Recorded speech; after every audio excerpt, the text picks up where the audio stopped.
Bueno, mi estimado Federico. Bueno, Federico es licenciado en Ciencias Políticas, es mediador y político, ¿no? Es director de la ANSES y actualmente se desempeña en el cargo de defensor del pueblo, ¿sí? Al margen de ser profesor universitario y otras cuestiones, ¿sí? Así que, mi querido amigo,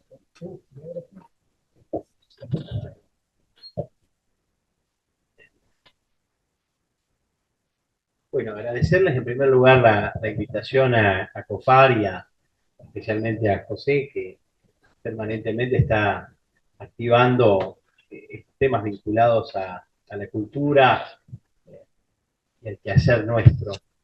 Eh, Pedirles disculpas también porque yo tenía previsto una presentación para el día de mañana, pero por otras actividades no voy a poder estar mañana, así que la hemos adelantado para hoy. Ahí la escucho. Eh, y en este sentido, bueno, a ver, espero estar un poco a la altura de las cuestiones que estamos tratando de analizar en general.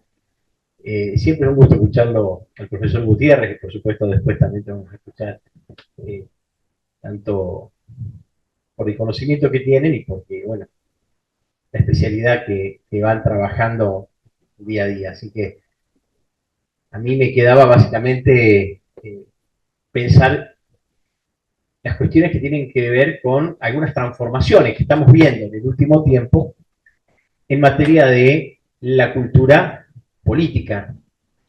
Y mi horizonte tiene que ver con Argentina, especialmente.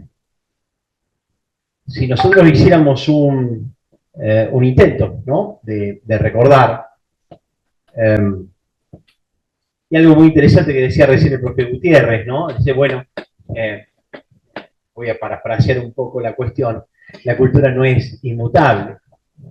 Y esto es algo clave, ¿no?, para ir entendiendo lo que quizás nos va pasando en los últimos años en nuestro país. La cultura no es inmutable, la cultura se transforma, se va adaptando, las personas vamos construyendo estos parámetros, estos elementos que van integrando y que van incorporándose permanentemente a la cultura. Y es un tema súper sensible, sobre todo para quienes trabajan conceptos como tradición, ¿no? Se vuelven complejos. Eh, Claramente la dimensión cultural tiene que ver con un conjunto de prácticas, ¿no?, que van extendiéndose y que se van reproduciendo y a las cuales le vamos asignando ciertos criterios, y esto lo utilizo desde la perspectiva, digamos, que yo comparto en la ciencia política, ciertos criterios de legitimidad. Es decir, las cosas son de esta manera porque al mismo tiempo entendemos que de esta manera están bien. ¿Entiendes? Entonces, cuando nosotros empezamos a compartir criterios comunes, empezamos a darle legitimidad y empezamos a creer en esas cosas. Estas cosas son buenas porque son así, o son así porque así son buenas, digamos, ¿no? Entonces, permanentemente nosotros vamos de alguna forma compartiendo esos elementos, compartiendo esos valores, multiplicándolos, pero vuelvo al planteo, no son inmutables. Y algo muy interesante que decía recién también el profesor Gutiérrez, voy a terminar dando una conferencia parafraseándolo toda la noche, pero bueno, realmente ha sido muy, muy importante lo que ha planteado. Después de pasar los derechos de autor, ya charlamos esto. Pero lo que a veces pensamos que siempre fue así, no siempre fue así. En algún momento no fue así. ¿Eh? Y en algún momento empezó a ser así. Y acá es donde me quiero detener un poquito para pensar las transformaciones que estamos viviendo en Argentina. Transformaciones sobre las cuales tenemos más preguntas que respuestas, ¿no? Y esta me parece que es la parte más interesante de cualquier conversación en materia académica y en materia de elementos sociales, ¿no? Todos buscamos, yo busco, cuando armo estas exposiciones, alguna respuesta. Y lo que nos motiva es una pregunta. Nos motiva una pregunta y tratamos de concluir en alguna respuesta. Pero también es bueno que no nos llevemos toda la respuesta. Y es bueno, en estos momentos de transición, que nos llevemos las preguntas. Y digo esto porque Habitualmente, el humor social lo medimos cotidianamente, digamos, en términos de las elecciones. Entonces, hay momentos electorales a donde nosotros vamos a pensar que son momentos de quiebre, momentos que son bisagra. E indudablemente, las elecciones presidenciales del año pasado han sido un momento bisagra, han sido un momento de quiebre. No voy a encontrar seguramente una respuesta a esta pregunta. ¿La bisagra de qué? ¿La bisagra para qué? La misma pregunta nos hacíamos entre el 2001 y el 2003, ¿no? ¿Qué cosas tenían que cambiar? Si ustedes recuerdan, en 2001 y 2003 se había impuesto una idea de una serie de cambios profundos que debían ocurrir. Bueno, 20 años después podemos preguntarnos qué cambió o qué no cambió. Pero lo que es claro es que en este momento en la Argentina estamos en un proceso de transición de lo que ha sido, lo que yo en algún libro allí llamo la cultura política tradicional en Argentina. Y obviamente, cuando uso el concepto de tradicional, bueno, el profesor especialmente, que es tradicionalista, va a decir, bueno, a ver, ¿a qué te referís con tradicional? A los últimos 50 años me refiero con tradicional. No estoy pensando en lo tradicional del siglo XVI, ni lo tradicional del siglo XIX, porque lo tradicional del siglo XIX se transformó fundamentalmente en el siglo XX. Y estoy hablando en términos políticos, ¿no?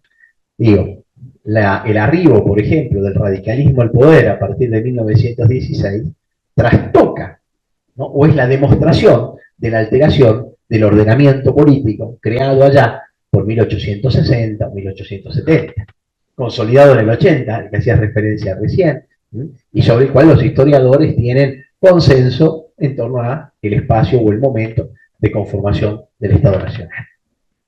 Entonces digo, cuando pensamos el modelo de la cultura política, en Argentina siempre fue así, bueno, me gusta pensar que en la Argentina no siempre fue así. Hay un momento bisagra. Algunos autores, Venezuela, etc., algunos hablan de clivajes. Me gusta el concepto este de clivajes. Hay un momento donde las tensiones son tan fuertes que provocan una ruptura fundamental que transforma el día después. Y es muy interesante, en algunos países esos clivajes van a ser la lucha entre la iglesia y la sociedad civil. En otros momentos será la tensión entre la ampliación democrática y la restricción de las democracias burguesas. En otros momentos la tensión será entre los populismos y los no populismos.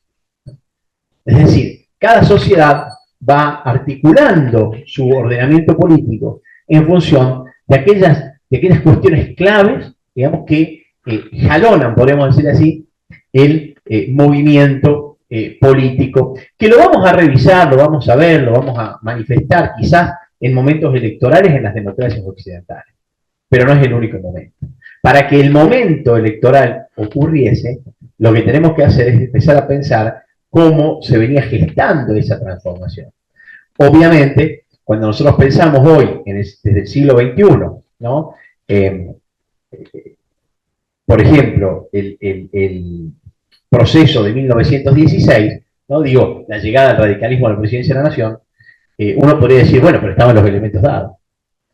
Estaban los elementos dados porque, bueno, ya en el 90 había habido una impugnación al régimen liberal conservador, porque había habido una serie de revoluciones previas, porque había un proceso de desgaste en la oligarquía gobernante, porque, bueno, ¿no? Una serie de factores que uno los puede mirar. O cuando uno piensa el arribo del peronismo al poder entre el 45 y el 46. Uno podría pensar, mirá, claro, Juan Domingo Perón llevó adelante un proceso de concentración del poder en términos de el control, de alguna manera, en términos de su influencia sobre el ejército, un vínculo fuerte con la burguesía nacional, más de carácter industrial, un vínculo fuerte de articulación con los sindicatos, y entonces encontramos una serie de elementos a partir de los cuales, digamos, bueno, este es el elemento por el cual, al final de cuentas, no había muchas más opciones más que Perón en la presidencia de la Nación. Nosotros en este momento somos actores de un momento, de un clivaje. Somos actores de un proceso al que tenemos que tratar de explicar, o al que algunos queremos tratar de explicar. Hay una transformación fundamental, indudablemente una transformación fundamental en la Argentina. Y una de las cuestiones que nos demuestra esta transformación fundamental es la ruptura del bipartidismo clásico resultante de la década del 40.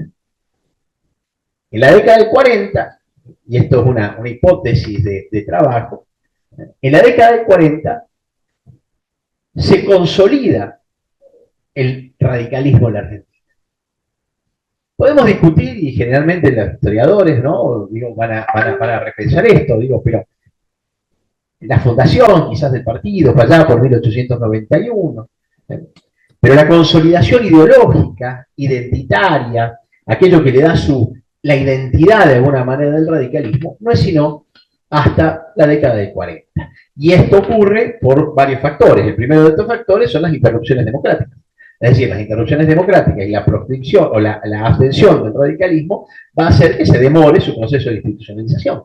Al mismo tiempo, los liderazgos de larga duración, no sé si ustedes tienen la misma presunción, pero todavía en la Argentina no podemos superar los liderazgos sino hasta la muerte del líder.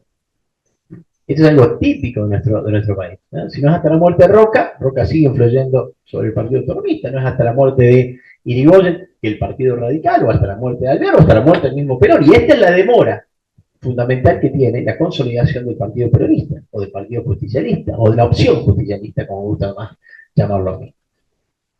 Porque un liderazgo que nace en el 40 y desaparece físicamente a mediados de la década del 70, demora la consolidación identitaria e ideológica del partido.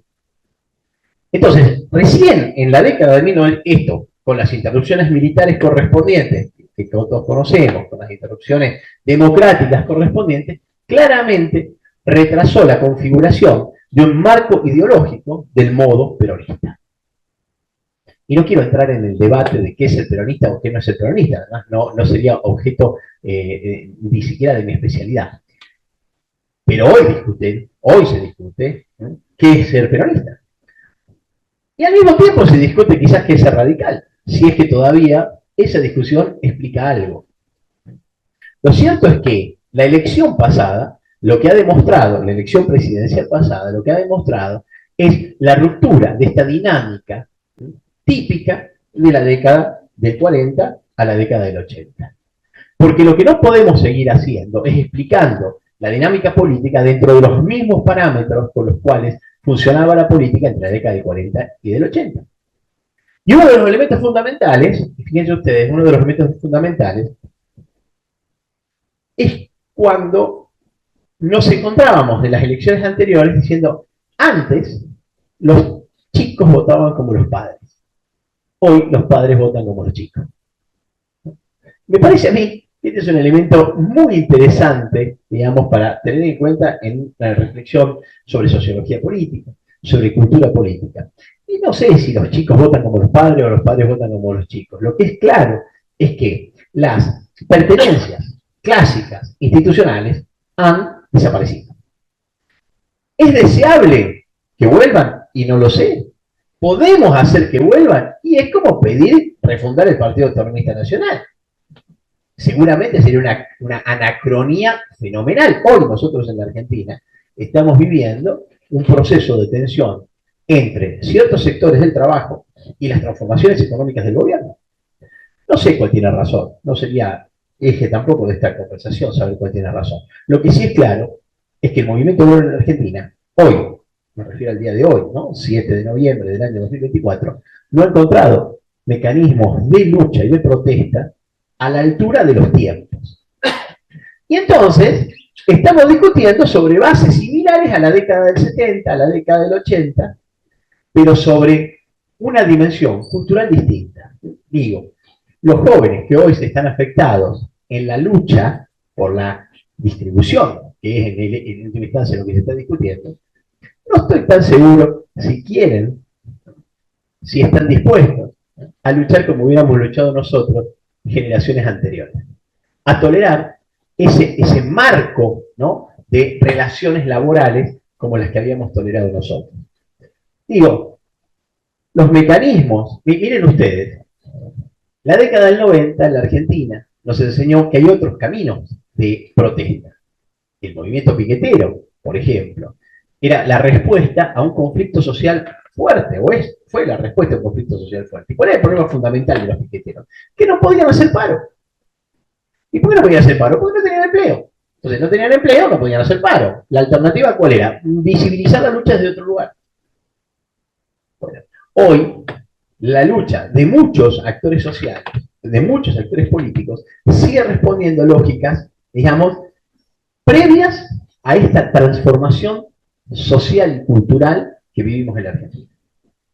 Entonces, claro, uno se cruza con cualquier joven, ¿no?, más joven que nosotros, así como José, así muy, muy joven, con cualquier joven en la calle le dice, vamos a la marcha, y el flaco te mira y te dice, ¿a dónde? ¿Cuál es el bar? ¿Cómo se llama? Yo voy a protestar y voy a manifestar a través de mi aplicación, mandame el Google Form que corresponda y colaboro con mi firma. Y estoy en la lucha. Entonces, nuevos parámetros de protesta, nuevos parámetros de lucha. Y acá es donde está el llamado, de alguna forma, de lo novedoso, donde está el llamado de la tensión entre lo clásico y lo moderno.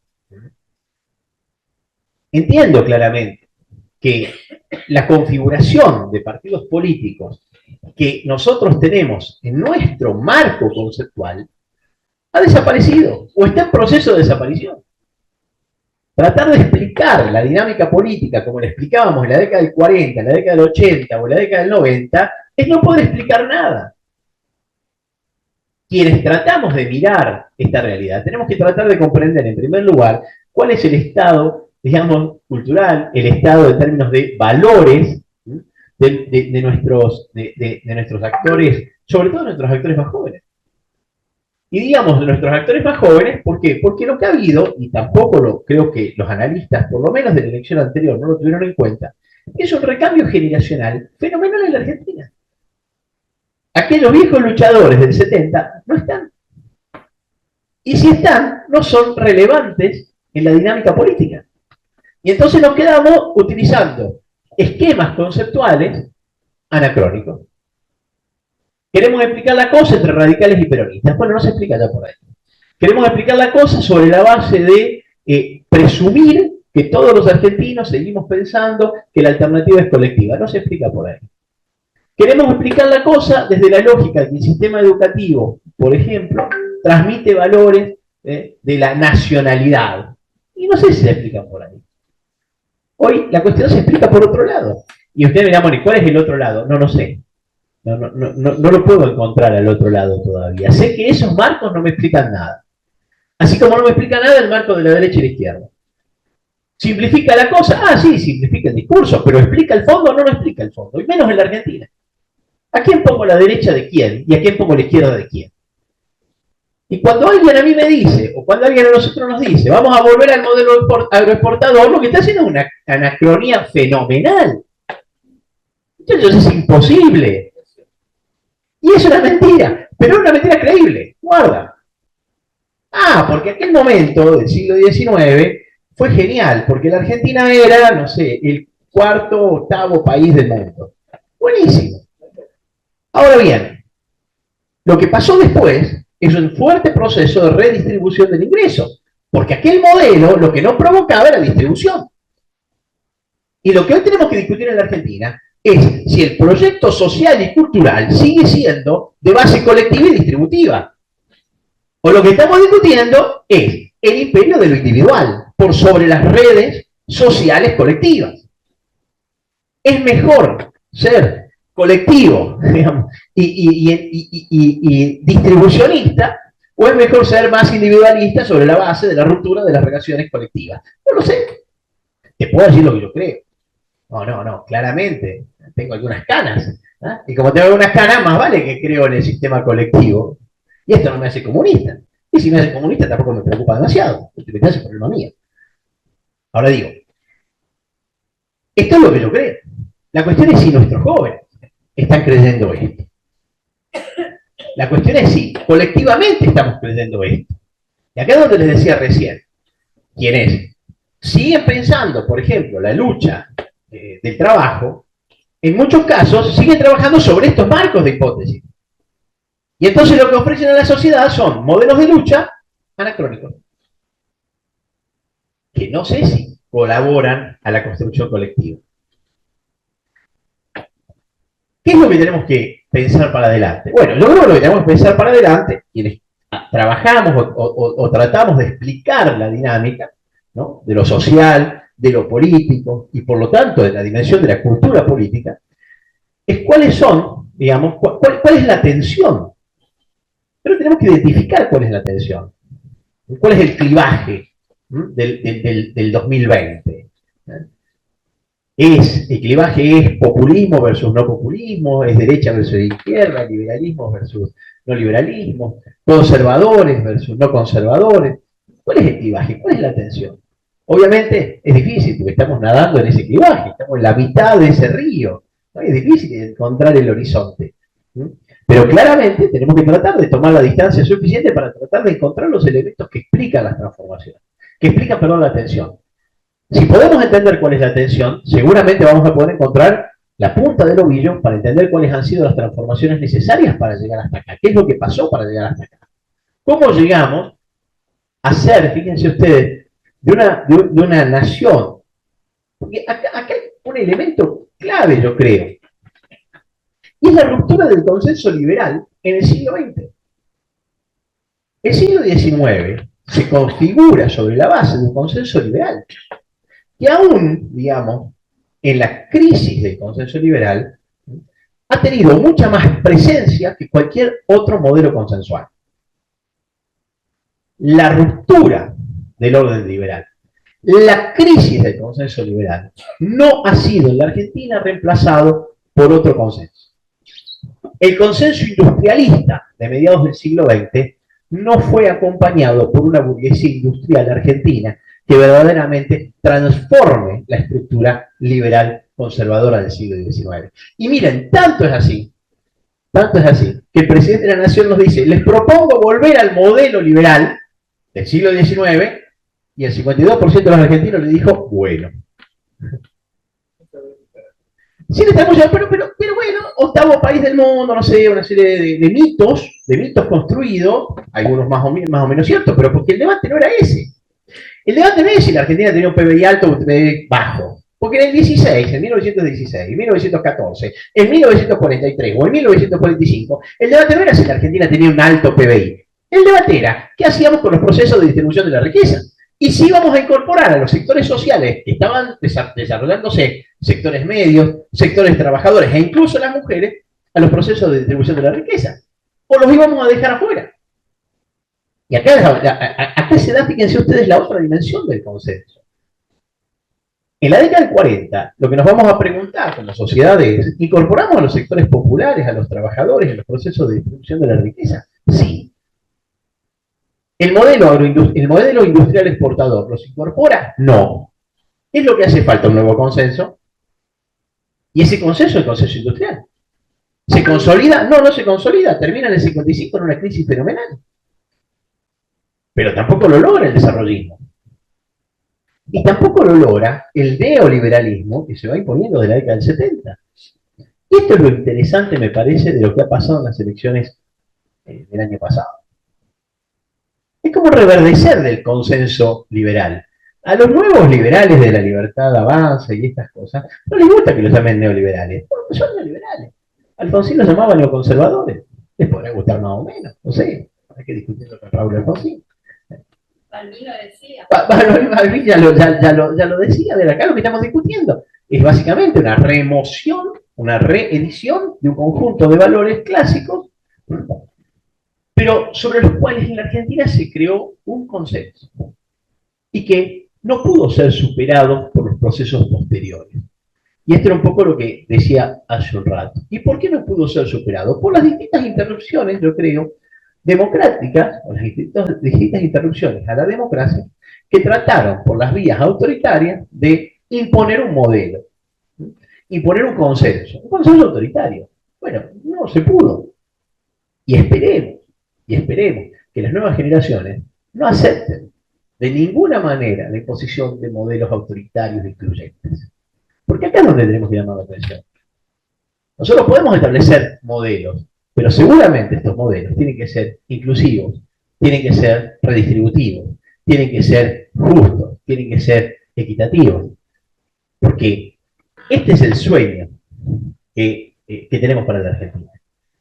No una Argentina estática, no una Argentina de no movilidad social, una Argentina de movilidad social, una Argentina de proyectos a futuro, una Argentina de inclusión, una Argentina de igualdad. Y acá sí, digamos, concretamente creo, que lo que estamos discutiendo, lo que tenemos que discutir, es cuáles son los mejores criterios de distribución de la igualdad de oportunidades. La igualdad de oportunidades no es la igualdad solamente en el mercado. La igualdad de oportunidades es la acción concreta, colectiva, para generar igualdad de posibilidades. El mercado no regula todo. El mercado no regula todos los procesos, puede provocar procesos de distribución más eficientes, probablemente, pero desiguales, indudablemente. No haría falta más que atravesar este discurso, o esta parte del discurso, con nuestras viejas teorías de la dependencia, ¿sí?, para entender un poco más todavía la necesidad que tenemos de que los estados no se retiren y la necesidad que tenemos todos creo yo, digamos, de repensar las relaciones sociales en nuestro país. Indudablemente, digamos, y vuelvo aquí al principio casi de esto, indudablemente estamos atravesando un proceso de reconfiguración cultural, política, social, no me cabe la menor duda de ello. ¿Es fácil que lo miremos? No, no es fácil que lo miremos porque estamos discutiéndolo aquí. Lo que sí creo es que lo que estamos discutiendo es si vamos a generar una cultura política hacia adelante en base a criterios de distribución y de igualdad de oportunidades, o vamos a, digamos, consolidar un modelo más excluyente, digamos, y con el imperio del mercado frente a las relaciones colaborativas sociales. Creo que es el desafío que tenemos para adelante. Y nuevamente agradecerles la invitación. Por ahí, disculpen la improlijidad a veces de esta presentación, pero la tenía prevista desde otro momento. Muchas gracias por la atención. Muy amable. No sé si alguien quiere hacer alguna pregunta o agregado. Al margen, yo lo único que te aporto, digamos así, es la palabra incertidumbre. Eso es lo que hoy estamos viendo, ¿no es cierto? Pero no solamente aquí en Argentina, es un proceso mundial, ¿no? Un proceso de la incertidumbre ante el fracaso de las democracias. Eso es lo que, en los análisis que estoy viendo en casi todo el mundo, ¿no es cierto? Que esa democracia que hablaba Alfonsín, ¿no?, que se come, que se educa, que se vive, ¿sí?, de la década del 50, 60 y 70, ha ido un proceso de decadencia y un proceso de fracaso. Ahora, termino el concepto. Ese proceso de fracaso, ¿sí?, es lo que lleva también a que la gente esté enojada. Entonces, ¿qué pasa? Los políticos prometen cosas que no pueden cumplir. O sea, prometen que la democracia le va a dar de comer, que los va a educar, que le va a dar esto, que le va a dar lo otro. Y están mintiendo porque ya la democracia no da para eso. Porque ese proceso neoliberal hizo las desigualdades tan fuertes que hoy en día la democracia no está funcionando. Eso es lo que yo he visto en los análisis que he visto de muchos politólogos de varias partes del mundo, no de Argentina, ¿no? Por eso es que ese enojo es capitalizado justamente por las derechas. Derechas en el sentido autoritaria, no totalitaria, ¿no? Autoritaria, porque totalitarismo es cuando el opositor no puede dormir. Actualmente el opositor en Argentina, en Italia, en Estados Unidos todavía puede dormir. No sé si en Rusia, ¿no? No sé si en Rusia. Entonces es muy importante esto, José, en términos de repensar las democracias. Las democracias en general han sido asociadas a modelos liberales. Y es un sistema capitalista. Sí, pero no te olvides que las democracias son asociadas a los sistemas liberales en Occidente, sobre todo a partir de la década del 50 y del 60, en función de procesos en los espacios orientales. Pero yo te agregaría una cuestión adicional que me preocupa y la dejo como un tema de preocupación. Y es la tensión entre el Occidente liberal, cristiano, y un Oriente, digamos, que avanza frente a modelos totalitarios no liberales, no cristianos. Y no digo con esto de que los cristianos son buenos, malos, mejores, peores, no estoy diciendo esto. Lo que digo es, tenemos que repensar cómo va a ser nuestro vínculo hacia el futuro, coexistiendo con ideologías no democráticas. A donde, por ejemplo, las mujeres y los varones no están en pie de igualdad. Y esto es un logro de Occidente. La dignidad en términos de la igualdad es un logro de Occidente en base, por supuesto, a una tradición que es cristiana.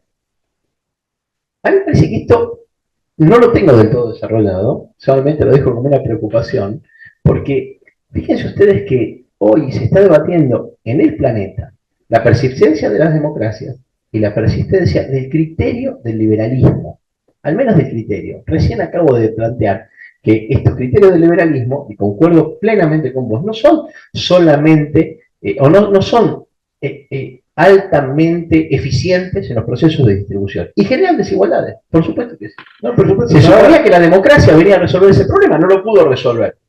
Quizás lo pudo resolver en un momento dado con una exclusión, entre comillas, porque convengamos que ese Estados Unidos, en la década del 50, tenía una gran parte de la población excluida. ¿Sí? Entonces, claro, había un cierto bienestar en las clases medias y altas de la sociedad norteamericana. ¿Sí? Y eso es lo que ellos plantean al mundo como el paraíso democrático. Ahora bien, eso también lo vamos a ver en todo el mundo también, porque los procesos democráticos de 50, 60 y 70, vamos a ver que hay una exclusión implícita. Al margen de eso, y vos hablando de Oriente, está el hecho China.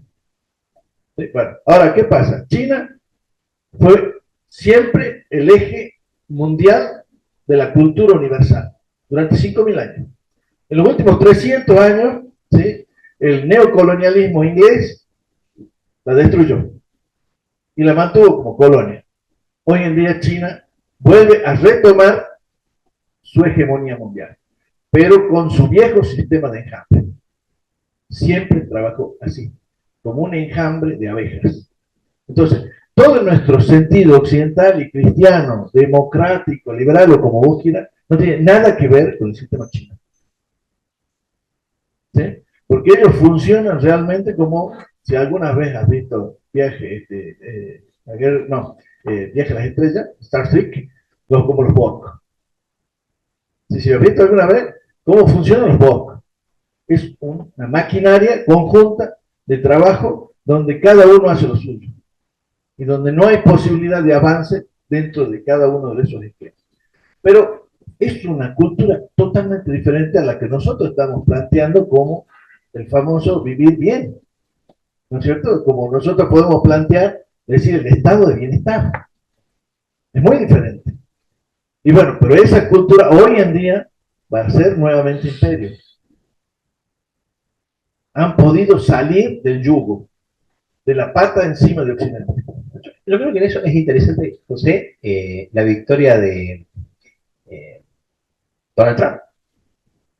Digo, en este discurso de Trump lo que vamos a encontrar es una reedición del conflicto entre Estados Unidos y China por estos procesos de control. Claro, pero voy a tener vos, Donald Trump es una gran mentira en el punto de vista que muchos piensan que Donald Trump es, ¿no es cierto?, como Milley.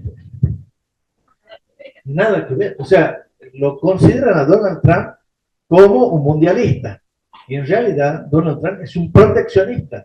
Y él quiere rehacer el imperio norteamericano en base a la preservación y a la conservación de la economía norteamericana. Por eso lo que él está imponiendo, es decir, volvamos a la industria, volvamos a fabricar nosotros, volvamos a dar trabajo a nuestros ciudadanos que están en una situación calamitosa. Eso es lo que está haciendo Donald Trump. Y todo el mundo piensa que Donald Trump es un gran mundialista. No tiene nada que ver. Bien, vamos a hacer el próximo entonces y seguimos discutiendo esta cuestión.